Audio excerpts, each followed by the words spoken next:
Persona 5 Scramble: The Phantom Strikers has officially launched in Japan, and after picking it up at midnight last night, I have been eagerly making my way through it. I was able to get through the initial 4 hours of the game before eventually needing to sleep, and I thought it would be fun to talk about my first impressions, as well as to immediately confirm some suspected features that we thought would be there, but couldn't say for sure until now. So, first and foremost, of my initial 4 hours with the game, only about 33% of that was the gameplay. The rest was all storytelling. The percentage for this is a little bit skewed right now, especially because Persona games are somewhat infamous for having very slow starts. P5 Scramble does at least start you off with a bit of action, and if you watched me take on the demo or tried it for yourself, then you know that the first hour of the game has about at least 30 minutes of action in it. But following the end of where the demo lets off, it's quite a while before you're getting back to that. Once you do get back though, prepare to be thrown right in. You are exploring altered sections of the city in this game called jails, and as soon as you are given free reign to start stomping around the first one, the entire cast of the Phantom Thieves are playable, in addition to the new character, Sophia. All of them play very differently, with varying attack skills, firearms, combo lengths, elemental damage, and C1 abilities. While I can't say who I enjoy the most just yet, an early standout for me is definitely Morgana, who, true to Persona 5, has the ability to turn into a car and drive around the battlefield, this time letting you ram through your enemies all you like.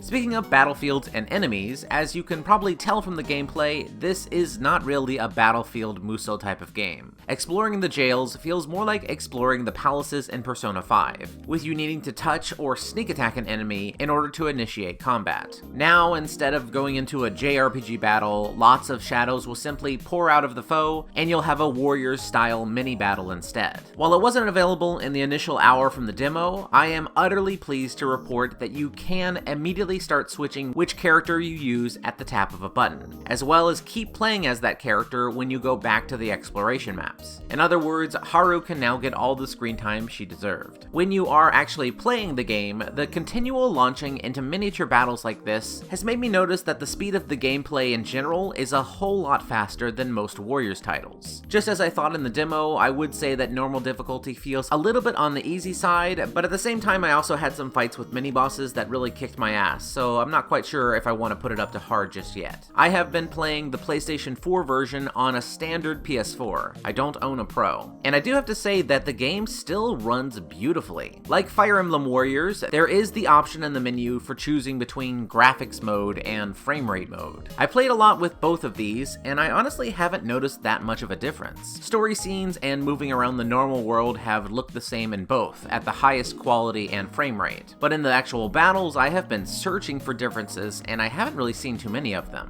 The frame rate mode does look a little bit less sharp, but not to the extent that we saw in Fire Emblem Warriors. Based only on speculation and my eyes, it doesn't feel like that big of a step down, but I imagine it probably is so in the Switch version. While Persona 5 Scramble has really started out like a modern Persona game in terms of pacing, I'm expecting the stretches of gameplay to become much more normalized now as I move out of the opening and into the actual meat of the game. As a Warriors-focused channel, the many additions to the movesets in this game, as well as just having so many new playstyles to learn, have brought some serious joy and anticipation to me. And I'm going to be tearing through this thing in order to bring you much more content about it in the very near future. For now though, I think it's about time I get back to the game. Thank you so much for watching everybody, and as always, I hope you take care.